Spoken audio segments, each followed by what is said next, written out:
Welcome to Themidnightburn. Sometimes fate rolls the dice in the cruelest of ways, landing on a combination that destroys everything in its path. Tonight, we venture into the shadows of Mississippi, where two lovers' twisted game would leave families shattered and a community forever scarred. Picture this. March 2004, Hattiesburg, Mississippi. The magnolias are beginning to bloom, but something sinister is stirring in the humid southern air. Lisa Jo Chamberlain, 31, and her boyfriend Roger Lee Gillette, 29, had driven down from Kansas to stay with Gillette's cousin, Vernon Hewlett. What should have been a simple family visit would become one of Mississippi's most horrifying double murders. Vernon, 34, had opened his home to the couple, along with his girlfriend Linda Heinzelman, 38. For weeks they shared the same roof, the same meals, the same spaces. But beneath the surface of this domestic arrangement, something dark was brewing. March 19, 2004. The last day anyone would see Vernon and Linda alive. The tension had been building like a pressure cooker ready to explode. Vernon had finally reached his limit. It was time for his guests to find their own place. But some people don't handle rejection well. Some people, when cornered, reveal the monsters they've been hiding behind human masks. What happened next reads like something Stephen King might conjure in his darkest nightmares. The details are brutal, unforgiving, and speak to a level of cruelty that honestly just defies comprehension. Linda Heinzelman endured unimaginable suffering.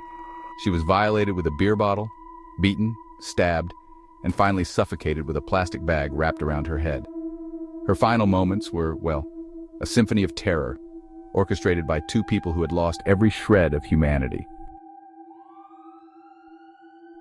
Vernon met his end through blunt force trauma and having his throat slashed. The cousin who had shown them kindness was repaid with the ultimate betrayal. But the horror didn't end with their deaths. Like something from a butcher's nightmare, Chamberlain and Gillette dismembered the bodies, removing their arms from their shoulders, their legs at the hip, and finally their heads, stuffing the remains into a freezer as if they were storing leftovers from Sunday dinner. Loading their grisly cargo onto Vernon's own truck, they fled to an abandoned farm in Russell County, Kansas. For 9 days they lived free while two families wondered where their loved ones had gone.